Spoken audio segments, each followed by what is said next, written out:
இப்போ நான் ஏன் இப்படி கை வச்சுருக்கேன்னு பார்க்குறீங்க, ஏன்னா நான் ஒரு பிராண்டை பற்றி பேச போகிறேன். பிராண்டை பற்றினு நீங்கள் ஒரு ட்ரெஸ்ஸு பிராண்டு, ஷூ பிராண்டு அப்படின்னு நினைக்காதீங்க. நான் ஒரு மூவி பிராண்டை பற்றி பேச போகிறேன். ஆக்சுவலாக அவங்க கெஸ் பண்ணியிருப்பீங்கன்னு நினைக்கிறேன் என்ன மூவின்னு சொல்லிட்டு. இந்த புஷ்பா 2 த ரூல் அப்படின்ற மூவி பற்றி. எதுக்கு திடீர்னு இந்த மூவி ரிவ்யூ அப்படின்னு பார்த்தீங்கன்னா, எனக்கு மூவி பார்க்க பிடிக்கும். ஆக்சுவலாக எனக்கு சினிமா ரொம்ப பிடிக்கும். ஏன்னா அந்த தேட்டரில் போய் 3 hours உட்காந்து நான் படம் பார்க்கும்போது என்னையவே மறந்து அப்படியே அந்த படத்துக்குள்ளேயே போயிடுவேன். ஸோ அதனால் எனக்கு ரொம்ப பிடிக்கும். சரி, ஏன் நீ ஃபஸ்ட்டு எடுத்தோன்னே இந்த மூவிக்கு ரிவ்யூ பண்ணுறேன் அப்படின்லாம் கேட்காதீங்க. நான் ஃபஸ்ட்டு ஒரு மூவி ரிவ்யூ பண்ணியிருக்கேன். எந்த மூவினா, நான் ஒரு தீவிரமான ஆளில். ஸோ லியோ படத்துக்கு வந்து நான் ரிவ்யூ பண்ணியிருக்கேன். பட் அப்போ எனக்கு அந்த நாலேஜ் இல்லை. ஒரு குஷியில் அந்த அட்ரினலின் பம்பாகி நான் வந்து ரிவ்யூ பண்ணேன். பட் இப்போ வந்து கொஞ்சம் ப்ரிப்பேர்டாக வந்திருக்கேன் நினைக்கிறேன். பார்ப்போம் எப்படி பண்ணுறேன் அப்படின்னு சொல்லிட்டு. Okay, let's move on to the topic. The Pushpa 2 the rule அப்படின்ற மூவி. நான் ஏன் இந்த மூவி பற்றி சொல்லணுன்னா, எனக்கு புஷ்பா 1 வந்து நிறைய பேர் சொல்கிறாங்க அது எதுக்கு ஓடிச்சு அப்படின்னு தெரியல. பட் ஒரு ஆக்ஷன், ஒரு கமர்ஷியல் ஃபிலிமே எனக்கு அது ரொம்ப பிடிச்சிருந்தது. ஒரு என்டர்டெயின்மெண்ட்டாக இருந்தது.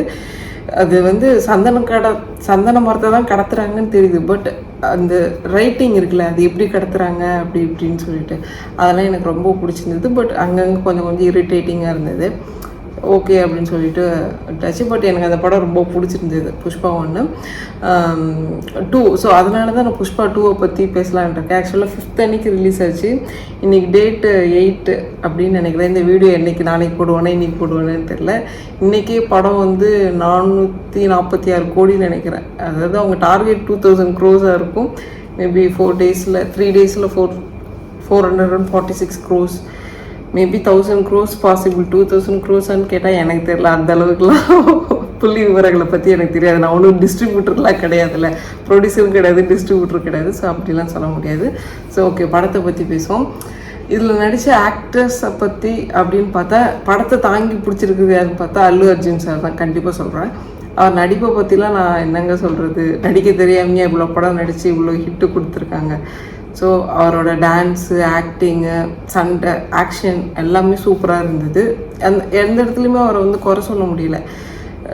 இப்படிலாம் இருக்குது, இன்னும் கொஞ்சம் இம்ப்ரூவ் ஆகிருக்கலாம் அப்படின்னு சொல்லிட்டு அப்படிலாம் இல்லை. அவரோட ஆக்டிங் பக்காவாக இருந்தது. ஃபகத் ஃபாசில் சார் வந்து அவர் கொடுத்த ஆக்டிங்கை அவர் நல்லா பண்ணியிருந்தார். அவர் கேரக்டருக்கு கொடுத்த ரோல், அவருக்கு என்ன பண்ணணும்னு சொல்லியிருந்தாங்களோ அதை நல்லா பண்ணியிருக்காரு. அவர் நடிப்பை நான் குறை சொல்ல முடியுமா? நடிப்போட அரக்க. பிரியாணி போட்டாலும் சாப்பிட்றாரு, பாயசம் குடித்தாலும் குடிச்சிடுறாரு, ரசத்தை டம்ளர் ஊற்றி குடித்தாலும் மடமடன்னு குடிச்சிடுறாரு. ஸோ அதுமாரி ஆள். ஸோ பட் அவர் கேரக்டர் எப்படி இருந்தது அந்த படத்தில் அப்படின்னு நான் சொல்கிறேன். பட் அவரோட நடிப்பு நல்லா இருந்தது. ராஷ்மிகா வந்து மற்ற படத்தை கம்பேர் பண்ணும்போது எனக்கு அவங்க இதுலேயுமே கிரிஞ்சாக சொல்லக்கூடாது அந்த வார்த்தையை, பட் நடித்தாங்கன்னு சொன்னாங்க. பட் எனக்கு அவங்களோட பெர்ஃபார்மன்ஸ் இந்த படத்தில் எனக்கு ரொம்ப பிடிச்சிருந்தது. மற்ற படத்தை கம்பேர் பண்ணும்போது இதில் எனக்கு பிடிச்சிருந்தது. மற்றபடி மியூசிக் நல்லா இருந்தது. டிஎஸ்பி சார், சாம் சிஎஸ் பேக்ரவுண்ட் ஸ்கோர் பண்ணியிருந்தாங்க. மியூசிக்குமே நல்லா இருந்தது. எந்த இடத்துலையுமே இது என்னடா அப்படின்னு யோசிக்க முடியல, அப்படி இருந்தது மியூசிக் எல்லா இடத்துலையும்.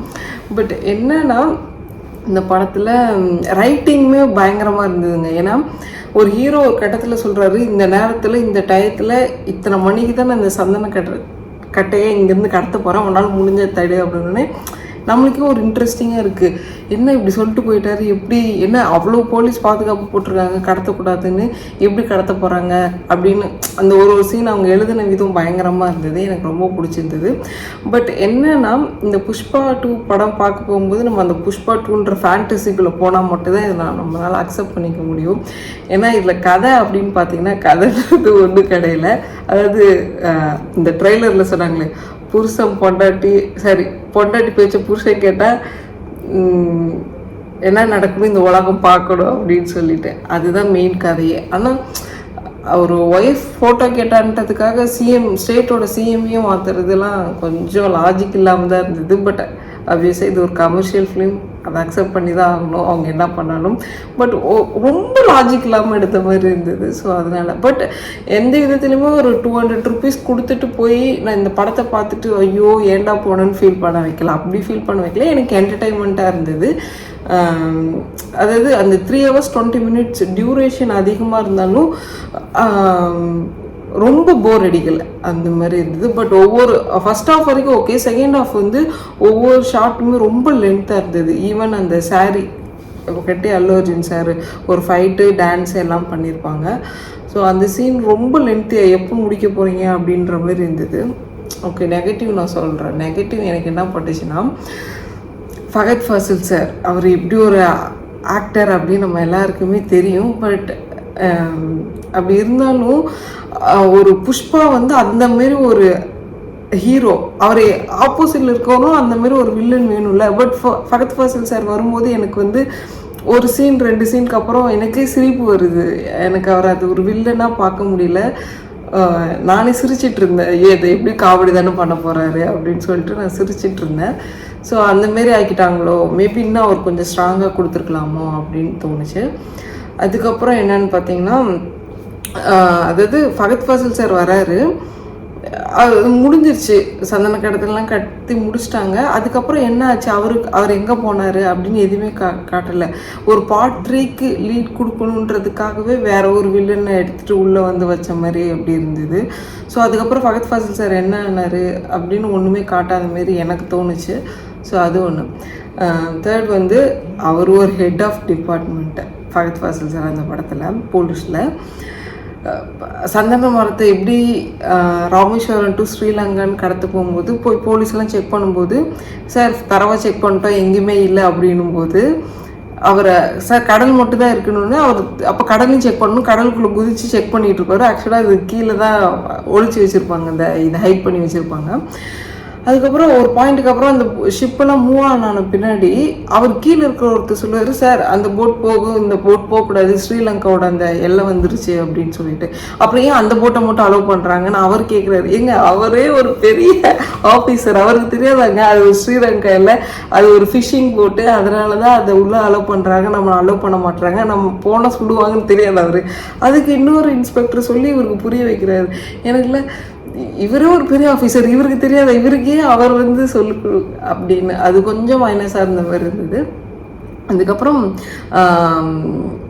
ராஷ்மிகாவோட ஆக்டிங் நல்லா இருந்தது. பட் அவங்களோட டப்பிங் வந்து தமிழில் பார்க்கும்போது எனக்கு வந்து ஒரு வில்லி, ஃபீமேல் வில்லி, ஒரு நெகட்டிவ் கேரக்டர் பேசினா எப்படி இருக்குமோ அது மாதிரி இருந்தது.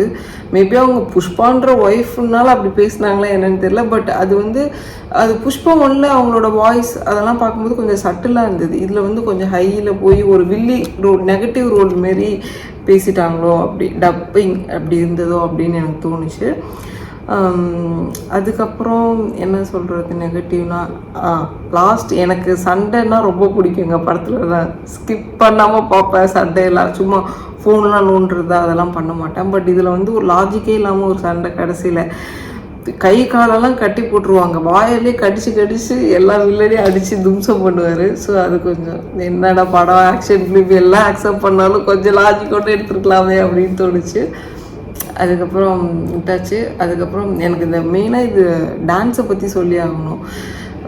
இந்த படத்தோட லாஸ்ட்டில் வந்து அவங்க ஒரு பொண்ணை கடத்திட்டாங்க, அந்த பொண்ணு மேலே கை வச்சா உன்னை கொன்றுவேன், ஒரு கீரல் கூட படக்கூடாதுன்னு சொல்லுவாங்க. ஆனால் அதே படத்தில் தான் அந்த பாட்டில் வந்து எந்தெந்த ஆங்கிள்லாம் கேமரா வச்சு எடுக்கணுமோ அப்படிலாம் எடுத்திருந்தாங்க. ஒரு பொண்ணை என்னால் அந்த டான்ஸை பார்க்க முடியல.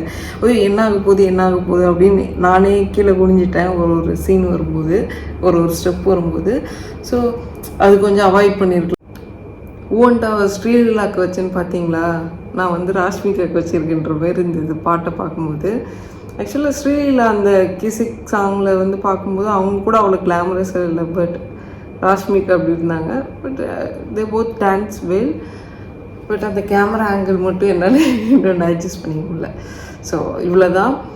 மற்றபடி படத்தில் கதைன்னு சொன்னீங்கன்னா கதைலாம் ஒன்றும் கிடையாதுங்க. கொடுத்த 200க்கு எனக்கு ஒர்த்தாக இருந்தது. எனக்கு படம் பார்க்கும்போது என்டர்டைன்மெண்ட்டாக இருந்தது, அவ்வளோதான். மற்றபடி ஒன்றும் இல்லை. இது வந்து என்னோடய ஒப்பீனியன் மட்டும்தான். நான் எதுக்கு மூவி ரிவ்யூ பண்ணலாம் அப்படின்னு நான் ஸ்டார்ட் பண்ணேன்னா, எனக்கு கொஞ்சம் அதுலேருந்து ஏதாவது கற்றுக்கலாமே அப்படி. மூவிலேருந்து நீ என்ன கற்றுக்க போகிற அப்படின்னு சொன்னால், நான் சொன்னல எனக்கு சினிமா பிடிக்கும். ஸோ அதனால் இதெல்லாம் கரெக்டு, இதெல்லாம் தப்பு, டீப் சினிமாவை பார்க்குறதுனால மட்டும்தான் எல்லா சீனையுமே ஒரு படமாக பார்த்து ரிவ்யூ பண்ண முடியும். ஒரு சினிமாவாக பார்த்துட்டு போனோன்னா அது அப்படி கிடையாதுன்னு நான் நினைக்கிறேன். So maybe I am wrong. So correct me if I am wrong. Okay, அவ்வளோதான். இன்னொரு மூவி ரிவ்யூவில் பார்க்கலாம். பாய்.